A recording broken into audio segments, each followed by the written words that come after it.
മനോജ്, ആവേശത്തിൻ്റെ അവസാന നിമിഷങ്ങളാണ്. നാളെ ഒരു ദിവസം ഒരു പക്ഷേ നിശബ്ദ പ്രചാരണ ദിവസമാണ്. കൊടിതോരണങ്ങളുമായി അല്ലെങ്കിൽ കൊടികൾ വാനിൽ ഉയർത്തി വോട്ട് തേടി ആൾക്കാരെ നേരിൽ കാണുന്ന പരസ്യപ്രചാരണമില്ലാത്ത നിശബ്ദ പ്രചാരണത്തിൻ്റെ ദിവസമാണ്.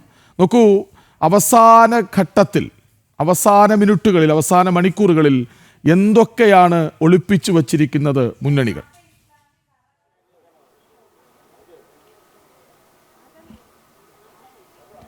തീർച്ചയായും ഇനി കൊട്ടിക്കലാശത്തിൻ്റെ മണിക്കൂറുകളാണ്.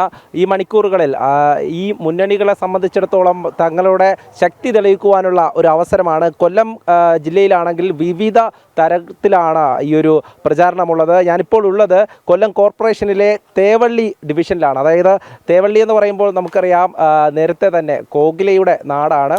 അത്തരത്തിൽ ഒരു BJPയുടെ ശക്തി കേന്ദ്രമായിട്ടുള്ള ഒരു നാട്ടിൽ നിന്നും ഈ പരസ്യ പ്രചാരണം അതിൻ്റെ കൊട്ടിക്കലാശത്തിലേക്ക് പോകുവാനുള്ള തയ്യാറെടുപ്പിലാണ് സ്ഥാനാർത്ഥിയും കൂടെയുള്ളവരുമൊക്കെ. എന്തായാലും കൊല്ലം കോർപ്പറേഷനെ സംബന്ധിച്ചിടത്തോളം കഴിഞ്ഞ തവണ 55 ഡിവിഷനായിരുന്നെങ്കിൽ ഇത്തവണ 56 ഡിവിഷനുകളാണ്.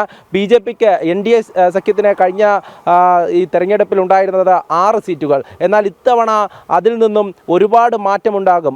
അതായത് ഈ കോർപ്പറേഷൻ്റെ ഭരണം തന്നെ ലക്ഷ്യം വെച്ചുകൊണ്ടാണ് BJPയുടെ പ്രവർത്തനം. അതുതന്നെയാണ് നമുക്ക് എല്ലായിടത്തും കാണാൻ സാധിക്കുന്നത്. ഇതിപ്പോൾ എനിക്ക് സമീപത്തായി കാണാൻ സാധിക്കും. ഈ പ്രചാരണത്തിന് വേണ്ടി ഇറങ്ങുവാൻ തയ്യാറായി നിൽക്കുന്നവരാണ്. ഒരു റൗണ്ട് കഴിഞ്ഞു വന്നു. ഈ തേവള്ളി ഡിവിഷനിലെ സ്ഥാനാർത്ഥിയാണ് ശൈലജ. നമുക്ക് നേരത്തെ തന്നെ ഈ പരിചയമുണ്ട്. അതായത് കഴിഞ്ഞ വർഷവും കഴിഞ്ഞ 10 വർഷക്കാലം ഈ വാർഡിലെ സ്ഥാനാർത്ഥിയായി, ഇവിടെ കൗൺസിലറായി, ഇവിടെ ജനസേവകയായി അവരോടൊപ്പം ഉണ്ടായിരുന്ന ശൈലജ ഇത്തവണയും ജനവിധി തേടി ഇറങ്ങുകയാണ്. എങ്ങനെയുണ്ട് ഈ ഒരു വിജയപ്രതീക്ഷ? ഇനി അങ്ങോട്ട് ഈ കൊട്ടിക്കലാശത്തിലേക്ക് കടക്കുകയാണല്ലോ. അതെ, തീർച്ചയായിട്ടും ഞാൻ 5 തവണ ഓരോ വീടുകളിലും കയറി.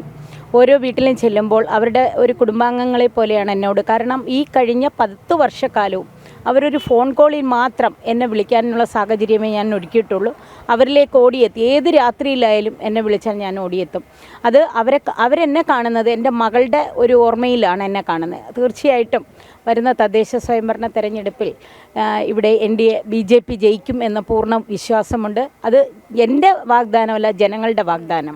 കൊല്ലം കോർപ്പറേഷനിൽ ഇത്തവണ വലിയൊരു മാറ്റം ഉണ്ടാകും. തീർച്ചയായും ഉണ്ടാകും. കാരണം ഈ 6 കൗൺസിലർമാരാണ് ഇപ്പം ഉണ്ടായിരുന്നത്.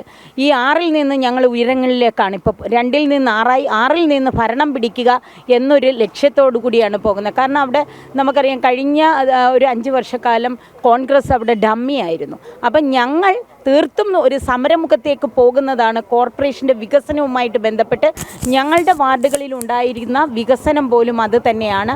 ആ വികസന നേർക്കാഴ്ച കാണിച്ചുകൊണ്ടാണ് ഞങ്ങൾ വോട്ട് പിടിക്കാനായിട്ട് ജനങ്ങളിലേക്ക് പോകുന്നത്. തീർച്ചയായും അതുതന്നെയാണ്. വിവിധ കേന്ദ്ര പദ്ധതികൾ വാർഡിൽ നടപ്പിലാക്കി മാതൃകാ ഡിവിഷനായി മുന്നോട്ട് പോവുകയാണ് ഇപ്പോൾ തേവള്ളി. അവിടുത്തെ സ്ഥാനാർത്ഥിയാണ് നമ്മളോട് സംസാരിച്ചത്. എന്തായാലും ഇനി വരുന്ന മണിക്കൂറുകൾ അത് തന്നെയാണ് കൊല്ലം നഗരത്തെ സംബന്ധിച്ചിടത്തോളം നിർണായകമാണ്. കൊച്ചുകുട്ടികൾ മുതൽ മുതിർന്നവർ വരെ അതൊക്കെ ഒരു പ്രായഭേദ വ്യത്യാസങ്ങളുമില്ലാതെ ഈ കൊട്ടിക്കലാശത്തിൽ അണിനിരക്കുമെന്ന് തന്നെയാണ്. BJPയെ സംബന്ധിച്ചിടത്തോളം വലിയ ആവേശകരമായിട്ടുള്ള ഒരു പോരാട്ടം തന്നെയായിരിക്കും. കാരണം തദ്ദേശ തെരഞ്ഞെടുപ്പിൽ വലിയ വിജയപ്രതീക്ഷയാണ് വിവിധ ഇടങ്ങളിൽ. അതായത് കൊല്ലം കോർപ്പറേഷനിൽ മാത്രമല്ല, മുനിസിപ്പാലിറ്റികളായാലും അതോടൊപ്പം തന്നെ പഞ്ചായത്തുകളായാലും എല്ലാ തരത്തിലുമുള്ള പ്രവർത്തനം അത് ഈ ദിവസങ്ങളിലൊക്കെ തുടർന്നുകൊണ്ടേയിരുന്നു. എല്ലാ മുന്നണികളും പരസ്പരം മത്സരിക്കുമ്പോൾ ഈ ഒരു ഗോതയിൽ ശക്തി ആർക്കാണ് എന്നുള്ളത് നമുക്ക് ഈ കൊട്ടിക്കലാശത്തിൽ തന്നെ കാണാൻ സാധിക്കും. അത്തരത്തിൽ വലിയൊരു ആവേശം നമുക്ക് ഈ BJP സ്ഥാനാർത്ഥിയുടെ ഭാഗത്തുനിന്നും കാണാൻ സാധിക്കുന്നുണ്ട്. എന്തായാലും എല്ലാ മുന്നണികളും ഈ ഒരു രംഗത്ത് തന്നെയാണ്. ഇന്ന് ഈ പരസ്യപ്രചാരണം അവസാനിക്കുന്നതോടുകൂടി തന്നെ ഇനി നാളെ നിശബ്ദ പ്രചാരണം. അതിൽ ഓരോ വീടുകളും കയറി വോട്ട് ചോദിക്കുമ്പോൾ അവിടെ ചർച്ചയാകുക വികസനം തന്നെയാണ്. ഏതൊക്കെ വികസന പദ്ധതികളാണ് തങ്ങൾ നടപ്പിലാക്കിയത് എന്നുള്ളത് മുന്നണികൾക്ക്, അതായത് നേരത്തെ അവിടെ കൗൺസിലറായിരുന്നവർക്ക് പറയേണ്ടി വരും. അത് തന്നെയാണ് ഇപ്പോൾ നമ്മളോട് ശൈലജയും പങ്കുവച്ചത്. എന്തൊക്കെയാണ് ഈ നാട്ടിൽ നടപ്പിലാക്കിയത് എന്നുള്ളത് ജനങ്ങൾ ചോദിക്കുമ്പോൾ അതിന് കൃത്യമായുള്ള മറുപടി പറയാനുണ്ടാകും. അതോടൊപ്പം തന്നെ വിവിധ ഇടങ്ങളിൽ, കൊല്ലം നഗരത്തെ സംബന്ധിച്ചിടത്തോളം വിവിധ ഇടങ്ങളിൽ ജനങ്ങൾ അനുഭവിക്കുന്ന അടിസ്ഥാന സൗകര്യങ്ങളുടെ പ്രശ്നങ്ങളുണ്ട്. ഈ പല ഡിവിഷനുകളിലും, അതായത് 1/4 നൂറ്റാണ്ടായി LDF ഭരിച്ചുകൊണ്ടിരിക്കുന്ന ഈ കൊല്ലം കോർപ്പറേഷനിൽ വിവിധ പ്രശ്നങ്ങൾ, അതായത് പൊതു ശൗചാലയം പോലും ഈ നഗരമധ്യത്തിൽ ഇല്ല എന്നുള്ള പ്രശ്നങ്ങൾ ഉൾപ്പെടെ ജനങ്ങൾ ആരോപിക്കുന്നുണ്ട്. അത്തരത്തിൽ വികസനം കൊണ്ടുവരുന്നതാരാണോ അവർക്കായിരിക്കും ഇത്തവണത്തെ വോട്ട് എന്നുള്ളത് ജനങ്ങൾ പറയുന്നുണ്ട്. കൊല്ലത്തിന്റെ ഒരു രാഷ്ട്രീയ ചരിത്രം അതെല്ലാ കാലത്തും ഇടതിന് അനുകൂലമായ ഒന്നായിരുന്നു. അത് കൊല്ലവും ആലപ്പുഴയും അങ്ങനെ തന്നെയാണ്. പിന്നീട് നമ്മൾ കണ്ടത് കൊല്ലത്തും ആലപ്പുഴയിലുമൊക്കെ അടിയൊഴുക്കുകൾ ഉണ്ടാകുന്നു. CPM-ന് CPI-ക്ക് ഇടതിനാകെയും അവരുടെ ശക്തി കേന്ദ്രങ്ങളിൽ അടിപതറുന്നു, ബദലുണ്ടാകുന്നു, കാൽച്ചോട്ടിലെ മണ്ണ് ഒലിച്ചു പോകുന്നുവെന്നവർ തിരിച്ചറിയാൻ വൈകുന്നു. നോക്കൂ, 2-ൽ നിന്ന് 6-ലേക്ക് ഇപ്പോൾ ഭരണം പിടിക്കാമെന്ന അവസ്ഥയിലേക്ക്, ആത്മവിശ്വാസത്തിലേക്ക് BJP-യെ NDA-യെ കൊണ്ടെത്തിക്കുന്ന ഘടകങ്ങൾ എന്തെല്ലാമാണ്?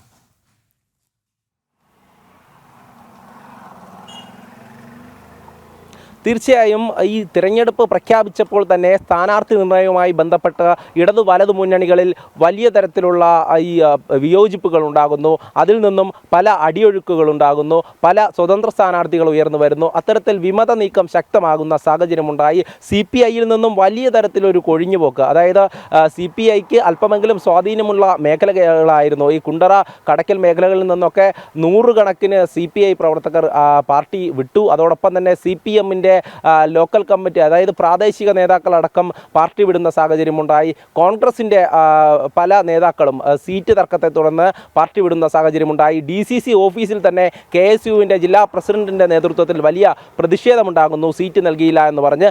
അത്തരത്തിൽ സീറ്റ് നൽകിയില്ല എന്ന് പറഞ്ഞുകൊണ്ടും അതോടൊപ്പം തന്നെ പാർട്ടി അവഗണിക്കുന്നു എന്ന് പറഞ്ഞുകൊണ്ടും പലതരത്തിലുള്ള വിമത നീക്കങ്ങൾ തുടർന്നു വരികയാണ് കൊല്ലം ജില്ലയിലെ വിവിധ ഭാഗങ്ങളിൽ. അതുകൊണ്ട് തന്നെ കോർപ്പറേഷനെ സംബന്ധിച്ചിടത്തോളം അത്തരത്തിലുള്ള വിമത നീക്കം ഇരു മുന്നണികൾക്കും ഭീഷണിയാണ് എന്നുള്ളത്. കാരണം ഭരണം പിടിക്കുവാൻ വേണ്ടി ലക്ഷ്യം വെച്ച് അവർ മുന്നോട്ട് പോകുമ്പോൾ പാർട്ടിയുടെ അണികളായിരുന്ന, പാർട്ടിയുടെ പ്രാദേശിക നേതാക്കളായിരുന്നവരൊക്കെ തന്നെ അവർക്കിനി വോട്ട് കൊടുക്കരുത് എന്ന് പറയുന്ന സാഹചര്യത്തിലേക്ക് കാര്യങ്ങൾ കടന്നിരിക്കുന്നു. അത് തന്നെയാണ് ഇരു മുന്നണികളെയും ആശങ്കപ്പെടുത്തുന്നത്. നേരത്തെ സൂചിപ്പിച്ചതുപോലെ തന്നെ കൊല്ലം പണ്ട് മുതലേ ഒരു ഇടത് ചായ്വുള്ള ഒരു ജില്ലയാണെന്ന് പറയുമ്പോഴും അവിടെ അടിയൊഴുക്കുകൾ ശക്തമാണ്. അതുകൊണ്ട് തന്നെ NDA-ക്ക് വലിയ പ്രതീക്ഷ ഓരോ ഭാഗങ്ങളിലും ഉണ്ട് എന്നുള്ളതാണ്. കൊട്ടാരക്കരയായാലും അതോടൊപ്പം തന്നെ പുനലൂരായാലും പിന്നീട് കരുനാഗപ്പള്ളിയിലേക്ക് പോയാലും എല്ലായിടത്തും ഇത് തന്നെയാണ് അവസ്ഥ. പ്രാദേശികമായി വലിയ ഭിന്നത രൂക്ഷമാണ്. അത് പല സമ്മേളനങ്ങളിൽ പോലും, അതായത് കൊല്ലത്തെ പ്രധാനപ്പെട്ട സംഭവങ്ങളിലൊന്നാണ് ലോക്കൽ കമ്മിറ്റി ഈ സമ്മേളനങ്ങളും ഏരിയ കമ്മിറ്റി സമ്മേളനങ്ങളൊക്കെ നടന്നപ്പോൾ പാർട്ടി പ്രവർത്തകർ അടിച്ചു പിരിഞ്ഞു പോകുന്ന ഒരു സാഹചര്യം അത് കരുനാഗപ്പള്ളിയിലുണ്ടായിരുന്നു. സംസ്ഥാന സെക്രട്ടറി തന്നെ നേരിട്ട് ജില്ലയിലേക്ക് എത്തി പ്രശ്നം പരിഹരിക്കാൻ വേണ്ടിയിട്ട് വരേണ്ട സാഹചര്യമുണ്ടായി. പക്ഷേ അതിന് പ്രശ്നപരിഹാരം കാണാൻ സാധിച്ചില്ല എന്നുള്ളതാണ്. അത്തരത്തിൽ സ്വന്തം അണികളെപ്പോലും പിടിച്ചു നിർത്തുവാൻ കഴിവില്ലാതെ CPM അങ്ങനെ നെട്ടോട്ടം ഓടുന്ന സാഹചര്യം നമ്മൾ കൊല്ലം ജില്ലയിലാണ് കണ്ടത്. അതുകൊണ്ട് തന്നെ നമ്മൾ വീണ്ടും ഓർക്കേണ്ടത് കൊല്ലത്ത് എന്നും അതൊരു ഇടതു കോട്ടയായി നിലനിൽക്കില്ല എന്നുള്ളത് തന്നെയാണ്. അതിപ്പോൾ BJP വ്യക്തമാക്കുന്നു. അത്തരത്തിൽ ഒരു ഇടതു കോട്ടയായി നിലനിൽക്കുന്ന സ്ഥലമല്ല അത്. കൊല്ലം കോർപ്പറേഷനായാലും മറ്റ് പഞ്ചായത്തുകളായാലും ശരി തന്നെ അവിടെയൊക്കെ മാറ്റമുണ്ട് എന്നുള്ള കാര്യം തന്നെ. അവിടെയൊക്കെ വികസനത്തെക്കുറിച്ച് ജനങ്ങൾ ചിന്തിക്കുന്നു എന്നുള്ളതാണ് പ്രധാനപ്പെട്ട കാര്യം. നേരത്തെ സൂചിപ്പിച്ചിരുന്നു 2-ൽ നിന്നും 6-ലേക്ക് എത്തി എന്നുള്ളത്. 2-ൽ നിന്നും 6-ലേക്ക് എത്തിയത് അത് BJP-യുടെ ആ ഒരു പ്രവർത്തനം, അത് എല്ലാ മേഖലയിലും ആ പ്രവർത്തനങ്ങൾ, അതായത് കേന്ദ്ര പദ്ധതികളടക്കം ജനങ്ങളിലേക്ക് എത്തിച്ചുകൊണ്ടുള്ള പ്രവർത്തനങ്ങൾ തന്നെയാണ് നടത്തിയിട്ടുള്ളത്. അതുകൊണ്ട് തന്നെ വികസനത്തെക്കുറിച്ച് ചിന്തിക്കുന്നവർ NDA-യെ പിന്തുണയ്ക്കുമെന്നുള്ള ആത്മവിശ്വാസത്തിൽ തന്നെയാണ് ഓരോ സ്ഥാനാർത്ഥികളും ഉള്ളത്. ഇത്തവണ BJP-യുടെ സംസ്ഥാന വക്താവായിട്ടുള്ള കേണൽ S. ഡിന്നി അടക്കം വടക്കേവിള ഡിവിഷനിൽ മത്സരിക്കുന്നുണ്ട്. അത്തരത്തിൽ പ്രമുഖരായിട്ടുള്ള, ഇപ്പോൾ നമ്മളോട് സംസാരിച്ച B. ശൈലജ BJP-യുടെ ജില്ലാ സെക്രട്ടറിയാണ്. അത്തരത്തിൽ ജില്ലാ കമ്മിറ്റി അംഗങ്ങളെയും അതോടൊപ്പം തന്നെ പ്രമുഖരായിട്ടുള്ള നേതാക്കളെയും ഈ രംഗത്തിറക്കിയാണ് BJP-യുടെ മത്സരം. അതുകൊണ്ട് തന്നെ വളരെ ശക്തമാർന്ന മത്സരമായിരിക്കും. അതോടൊപ്പം ഊർജ്ജസ്വലരായിട്ടുള്ള സ്ഥാനാർത്ഥികളാണ് എല്ലാ ഭാഗത്തുമുള്ളത്. അതോടൊപ്പം നേരത്തെ സൂചിപ്പിച്ച കാര്യങ്ങൾ തന്നെയാണ്.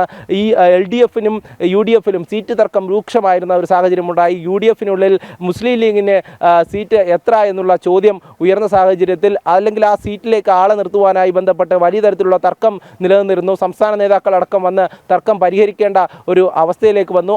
UDF-ലെ പലയിടത്തും ഏറ്റവും അവസാനം പോലും ആ സീറ്റ് നിർണയത്തിൽ ആശങ്ക അവർക്ക് പാർട്ടിക്കുള്ളിൽ ഉണ്ടായിരുന്നു എന്നുള്ളത് തന്നെയാണ്. അത്തരത്തിൽ നിലനിൽക്കുന്ന സാഹചര്യത്തിൽ പലയിടങ്ങളിലും കൈവിട്ട് പോകുമോ എന്നുള്ളതാണ്. 38 സീറ്റാണ് നിലവിൽ LDF-നുള്ളത്. പക്ഷേ ഇനി അങ്ങോട്ട് എത്ര എന്നുള്ള ചോദ്യം ഉയർന്നു നിൽക്കുകയാണ്. ഈ UDF-ന് നോക്കുകയാണെങ്കിൽ 10 സീറ്റും ഒരു സ്വതന്ത്രൻ, അതായത് SDP-ക്ക് ഈ കോർപ്പറേഷനിൽ ഒരു സീറ്റുണ്ട് എന്നുള്ളതും പ്രധാനമായും നമ്മൾ ചിന്തിക്കേണ്ട കാര്യമാണ്. അതായത് ഈ കൊല്ലത്തിന്റെ ഒരു രാഷ്ട്രീയ ചിത്രം, അവിടെ NDA-യുടെ ആത്മവിശ്വാസം എന്തുകൊണ്ട് ഇത്രമേൽ ഉണ്ടാകുന്നു? ഇനിയും 7 ജില്ലകളിൽ പരസ്യപ്രചാരണം അവസാനിക്കുന്നു. ഇടുക്കിയിൽ ഇന്നലെ അവസാനിച്ചു. ഇനി 6 പേർ ബാക്കിയുണ്ട്.